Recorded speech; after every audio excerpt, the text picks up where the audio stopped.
Some women refuse to die, even after they're buried. Women whose presence is so dense, so absolutely irreducible, that time simply cannot wear them down. Frida Kahlo is one of those women. And if you think you already know her, because you've seen her face on a tote bag, a coffee mug, or a novelty calendar, you are deeply mistaken.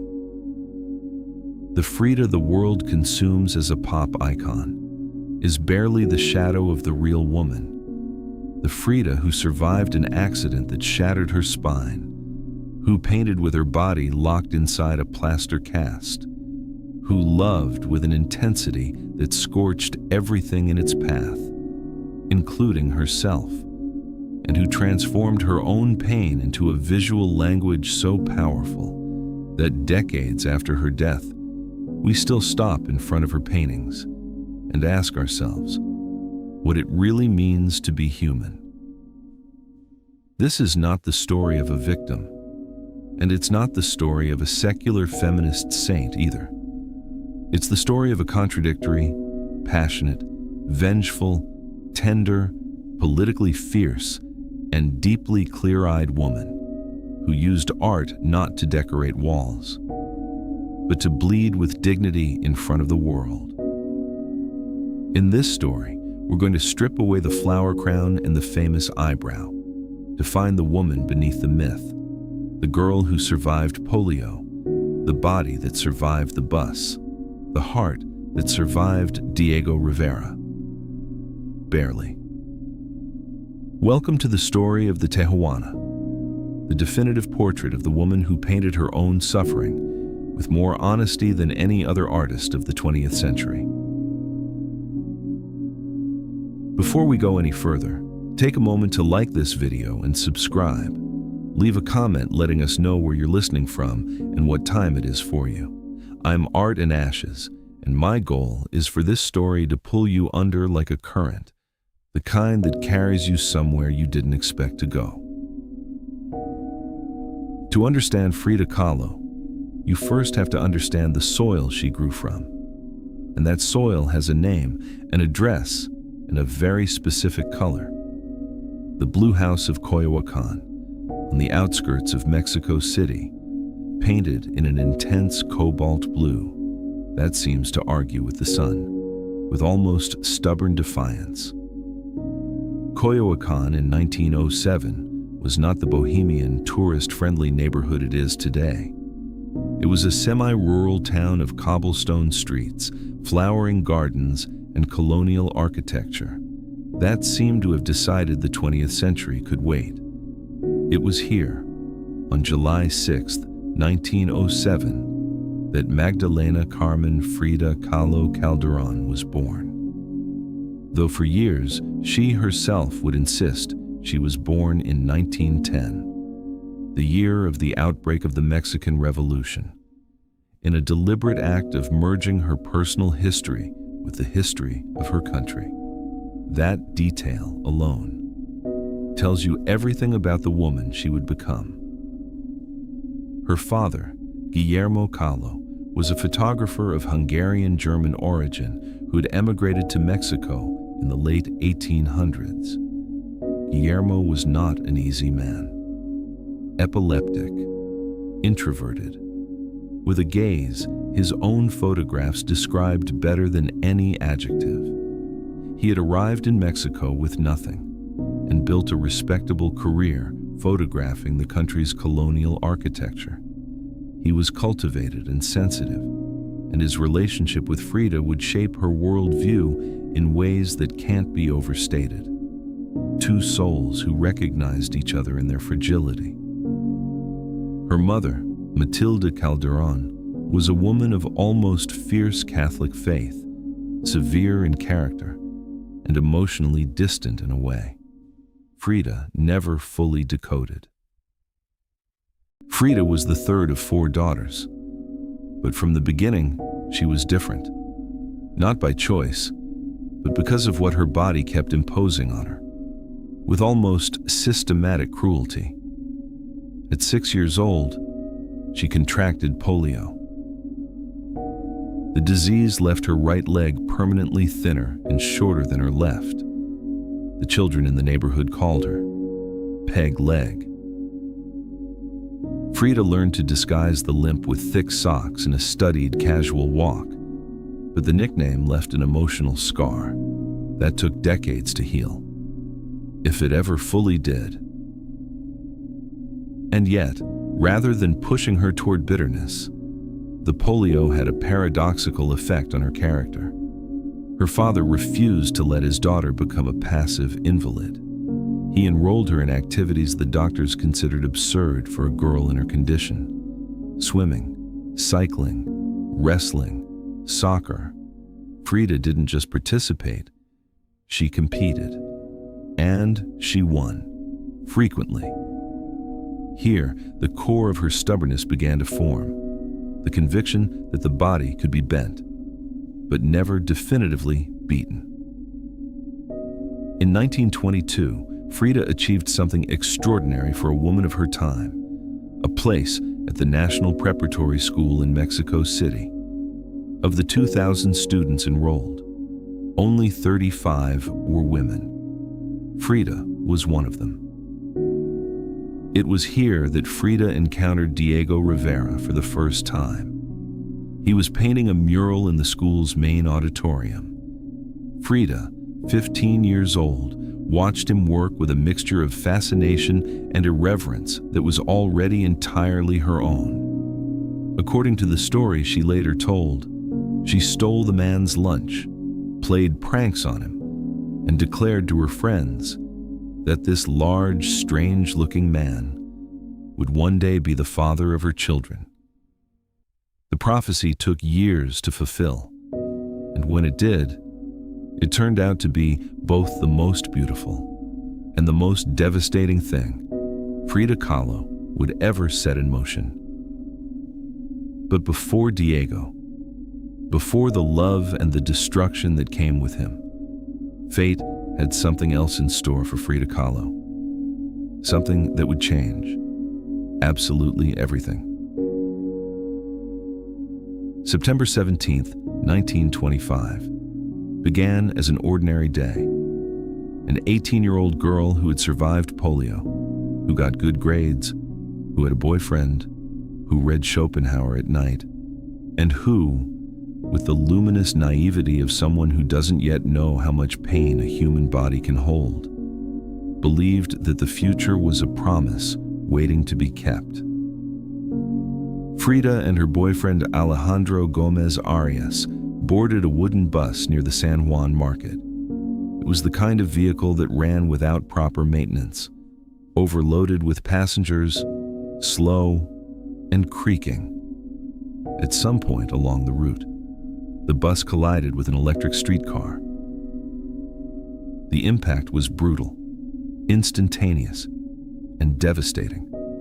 The bus was literally split in two. Frida was thrown clear. A steel handrail pierced her left hip and came out the other side, like a lance. Her spine fractured in 3 places. Her collarbone broke, multiple ribs, the pelvis in several points. Her right foot crushed, 11 fractures in her right leg. What no one could explain in the days that followed was how Frida Kahlo was still alive. Years later, she would describe being pulled from the wreckage covered in gold. A painter on the bus had been carrying gold powder for his work, and the impact burst it open, naked, covered in blood and gold. It was an image so entirely Frida that it becomes almost impossible not to believe it. The months that followed were a descent into hell. The plaster corset the doctors placed on her was the first of many she would wear for the rest of her life. Over 28 in total. Some plaster, some leather, some steel. Each one a portable prison. That let her stand, but turned every movement into a painful negotiation with her own body. It was in that bed, during that forced immobility, that the painter Frida Kahlo was born. Her mother had a mirror installed in the canopy above Frida's bed and brought her paints and brushes. The mirror allowed her to see her own face with a clarity and proximity no one else in the world could claim. Frida began to paint herself, not out of vanity, but because, as she would explain years later, it was the subject she knew best. The self-portrait was not a genre Frida chose. It was one the circumstances imposed on her.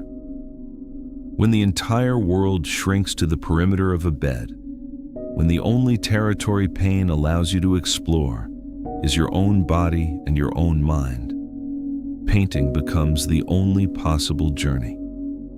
And Frida made that journey with an honesty it took her contemporaries decades to fully understand.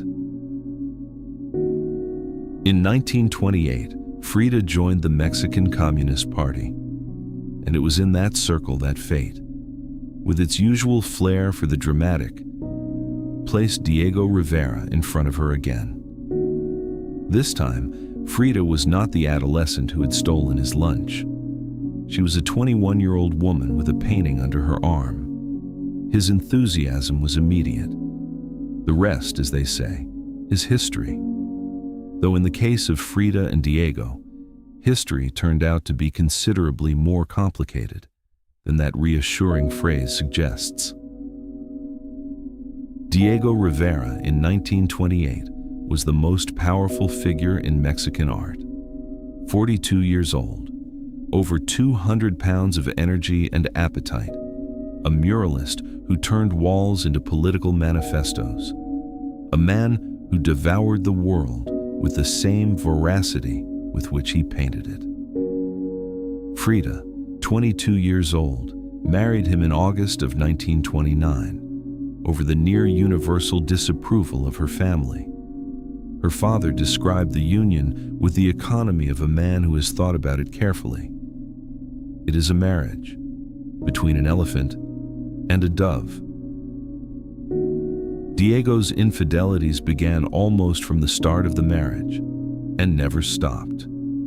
Frida knew this before she married him. She accepted it. But there was one betrayal she could not process with her usual philosophy of endurance. And that was Diego's affair with her own sister, Frida Kahlo. Christina was Frida's younger sister, her childhood accomplice, her confidant. When the scandal broke in 1934, Frida experienced a rupture that was not just marital, but existential. The betrayal came from inside, from the person she trusted most outside of Diego, and that changed everything. What remained was enough to keep painting. Frida Kahlo's body was not only the territory of polio and the accident, it was also the site of a war she fought in relative silence for years. The war to have a child. The pelvic fractures from 1925 had left internal damage that the doctors described with the vagueness they used, when they didn't want to say directly that something was impossible. There could be complications. Pregnancy would carry serious risk. Natural birth was out of the question. For a woman who deeply wanted to be a mother, those words were a sentence with no appeal. Frida suffered at least 3 documented miscarriages. The most devastating occurred in Detroit in 1932 at Henry Ford Hospital. The painting that came from that experience shows a naked woman lying in a hospital bed with blood-stained sheets in the center of a desolate industrial plain. From her hand extend 6 red ribbons, like umbilical cords, each connecting her to a floating object, a male fetus, a snail shell, a shattered female pelvis, an orchid, a medical device, and a slug. There is no sentimentality, no modesty. There is a near scientific precision in the recording of suffering. That is more disturbing. than any scream could be. The episode that most dramatically connected Frida's personal life to world political history was the arrival in Mexico of Leon Trotsky in January of 1937. Stalin's great rival, expelled from the Soviet Union, turned away by country after country under pressure from Moscow. It was Diego Rivera who secured his asylum in Mexico, and it was the Blue House in Coyoacán. That became his first home in exile. Frida found him fascinating. The relationship between them was briefly romantic. For Frida, sleeping with the man Stalin wanted dead was as valid a declaration of independence as any painting she ever made. Trotsky moved to a nearby house in 1939, and on August 20th, 1940, a Stalinist agent drove an ice axe into the back of his head. He died the next day. Frida was questioned by authorities for hours. She had known the man, had lived alongside him, had shared conversations with him that very few people in the world could have. And now, he was dead, murdered in the same city where she lived, on the orders of a regime that called itself communist. In 1939, Frida arrived in Paris. The European avant-garde watched her with fascinated condescension, as if she were exotic, primitive, interesting, insofar as she confirmed their fantasies about a wild and colorful Mexico. Frida responded the only way she knew how: elegant provocation. She appeared at every social event in full Tijuana regalia: jewels, flowers, unplucked eyebrow, and turned her own presence into a performance, so elaborate the surrealists were dazzled, without quite understanding why. André Breton had declared her a surrealist the year before. Frida rejected the label without hesitation. "I am not a surrealist," she said. "I don't paint dreams. I paint my own reality." The year 1939 was also the year Diego filed for divorce. The impact on Frida was devastating, not because the separation surprised her, but because the difference between knowing something might happen and it actually happening is the difference between theory and the abyss. In the months that followed, Frida drank with a determination that went beyond habit and approached deliberate self-destruction. She also painted some of her most disturbing and most beautiful work. On December 8, 1940, exactly 1 year after the divorce, Frida Kahlo and Diego Rivera remarried. The conditions Frida set revealed how much she had come to understand both Diego's nature and her own needs. Separate sexual lives. Frida would cover her own expenses. No children. That last condition, the most painful of all, was also the most lucid. In 1953, photographer Lola Alvarez Bravo organized Frida's first and only solo exhibition in her home country. By then, Frida was bedridden with an infection in her right leg. The doctors were considering whether required amputation. They told her she couldn't attend. Frida did not accept the instruction. On the night of the opening, an ambulance brought the painter to the gallery. Her actual bed from the Blue House was installed in the center of the exhibition space. Frida arrived on a stretcher, was laid down in the bed, surrounded by flowers and the faces of her closest friends, and received guests from that horizontal throne with a composure only she could have sustained. The gallery was so crowded people spilled into the street. Diego Rivera wept in a corner. Frida raised a glass of tequila. It was the most complete triumph of her life, and the most bitter. Bitter because it arrived when it was already too late. for her to build on it. Her body had decided to finish, before the world was done recognizing her. In August of 1953, Frida's right leg was amputated below the knee. In her diary, she wrote, in the already unsteady hand of morphine and pain, "Feet, what do I need them for? If I have wings to fly." This sentence circulates today on coffee mugs and tote bags all over the world. Taken out of context, it sounds like inspirational optimism. In context, in the diary of a woman whose leg has just been amputated, and who knows she is dying, it is one of the most harrowing things anyone has ever written about the relationship between the body and the will. On July 13th, 1954, Frida Kahlo died in the Blue House in Coyoacán. She was 47 years old. 10 days before, she'd attended a protest in a wheelchair, reportedly running a high fever, holding a peace dove in her hand. A woman with a destroyed body, who still insisted on being where she believed she ought to be. In her diary, the last entry she was able to write reads, "I hope the exit is joyful, and I hope never to return. Frida." The question most frequently asked about Frida Kahlo today, now that her image is everywhere, is whether the world consuming her would have understood her, or only her image. The honest answer is probably only her image. What matters? What will matter when the pop icon trend has passed and only the work remains, is that Frida Kahlo did something very few artists of any era have achieved. She found a completely personal visual language to speak about experiences that are completely universal: pain, loss, desire, identity, the relationship between the body and the self, the search for belonging, the cost of love.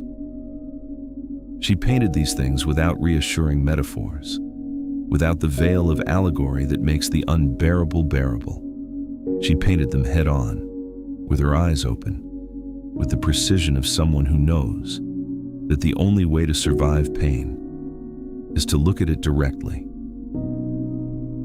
Frida Kahlo was born with a body that fate decided to dismantle, methodically, from the age of 6, and she chose, with every brushstroke of every painting, not to let that dismantling be the final word. That choice, repeated thousands of times, under conditions of pain most of us cannot begin to imagine, is what makes her not an icon, but a teacher. And perhaps that is enough. Perhaps more than enough.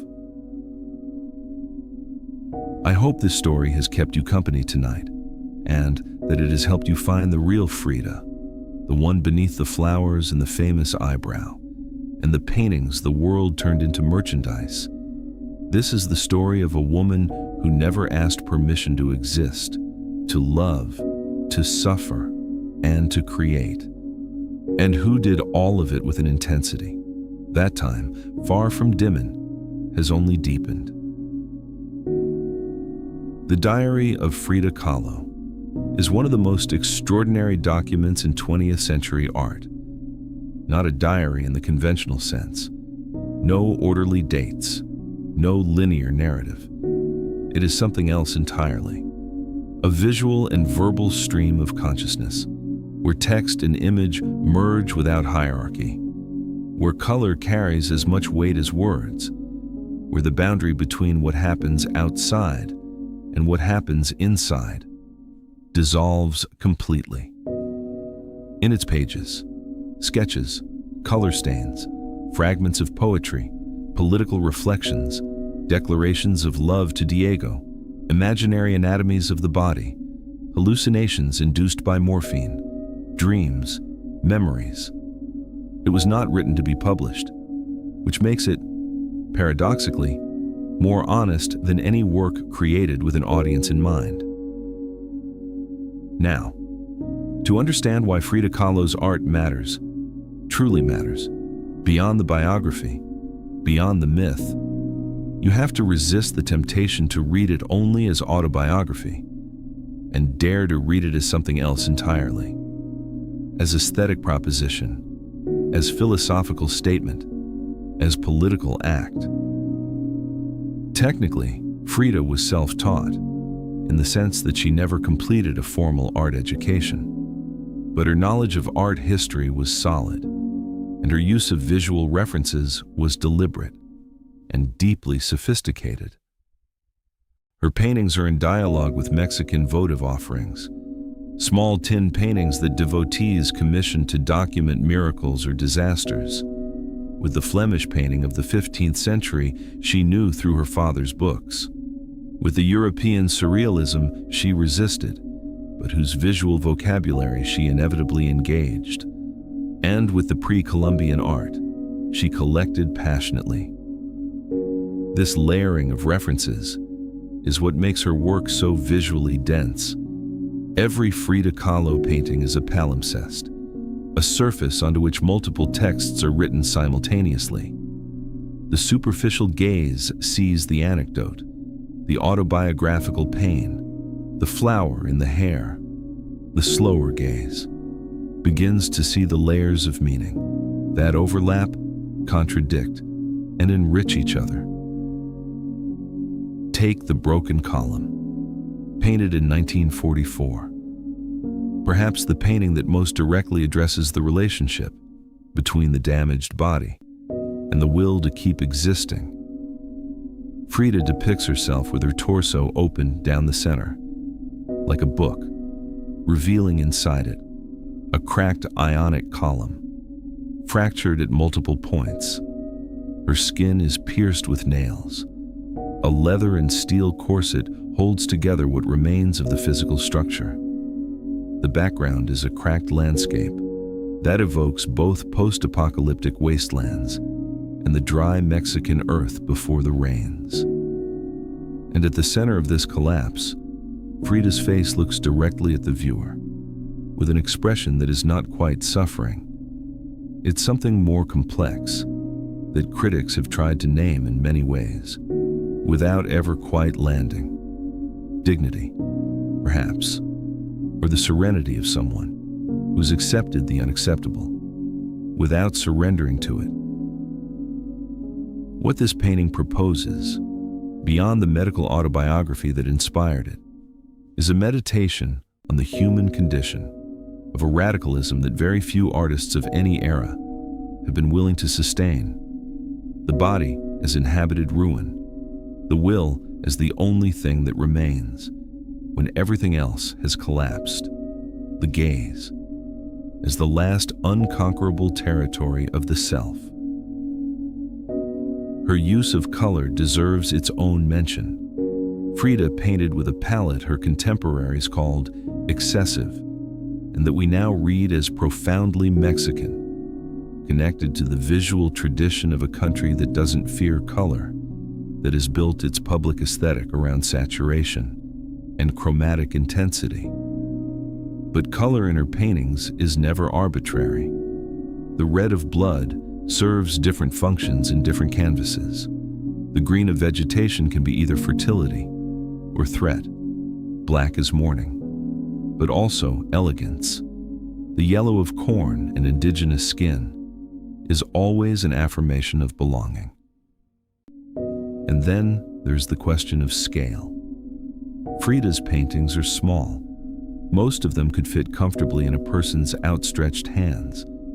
This is partly a consequence of the conditions in which she painted. Bedridden, immobilized, with an easel adapted for horizontal use. But it is also a declaration. While Diego Rivera filled entire walls with his vision of the world, Frida did the same, in the space of a single page. The intimacy of her paintings is part of their power. They compel you to lean in, to tilt your head, to look with the kind of sustained attention we normally reserve for the private. And in that leaning in, they have you. What happened to Frida's work and image after her death? is one of the most fascinating and most troubling cultural phenomena of the 20th century. For nearly 2 decades after she died, Frida Kahlo was a relatively minor figure in the Latin American art canon, known mainly as Diego Rivera's wife. It was the feminist movement of the 1970s and the resulting revision of the artistic canon that rescued her work from the relative obscurity into which it had begun to sink. In 1977, a major retrospective relaunched her figure into public debate. In the 1980s, North American and European feminists adopted her as an icon of resistance to patriarchy, of bodily autonomy, of the vindication of pain as legitimate artistic territory. In the 1990s, Hollywood produced films about her life, and by the 2000s, her face had begun appearing on the consumer products that fill gift shops around the world today. This process of iconization, inevitable to some degree for any figure who becomes a cultural symbol, had the perverse effect of simplifying and domesticating a woman who had been radically complicated. The Frida of the coffee mug is a vaguely empowering image of joined eyebrows and flowers in the hair.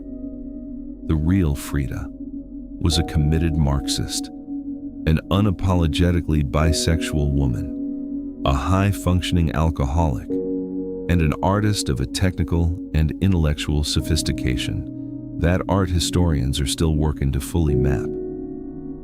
Reducing her to an icon is, paradoxically, doing to her exactly what she most hated, turning her into decoration. The art market has turned her paintings into financial assets of a scale she would have found obscene. Diego and I, sold in 2021 for nearly $35 million, was the highest price ever paid at auction for a work of Latin American art. The number is impressive. It is also completely irrelevant to understanding why the painting matters. What matters, what will matter when the pop icon trend is past, and only the work remains, is that Frida Kahlo did something very few artists of any era have achieved. She found a completely personal visual language to speak about experiences that are completely universal. Pain, loss, desire, identity, the relationship between the body and the self, the search for belonging, the cost of love. She painted these things without reassuring metaphors, without the veil of allegory that makes the unbearable bearable. She painted them head on, with her eyes open, with the precision of someone who knows that the only way to survive pain is to look at it directly. In a world that keeps producing images to numb and distract, Frida Kahlo's work remains an act of resistance, not because it is politically correct, not because it confirms what we want to believe about feminism or Mexico or suffering, but because it is true, with an obstinacy that time has not eroded. Frida Kahlo was born with a body that fate decided to dismantle, methodically, from the age of 6, and she chose, with every brushstroke of every painting, not to let that dismantling be the final word. That choice, repeated thousands of times, under conditions of pain most of us cannot begin to imagine, is what makes her not an icon, but a teacher. And perhaps that is enough. Perhaps more than enough.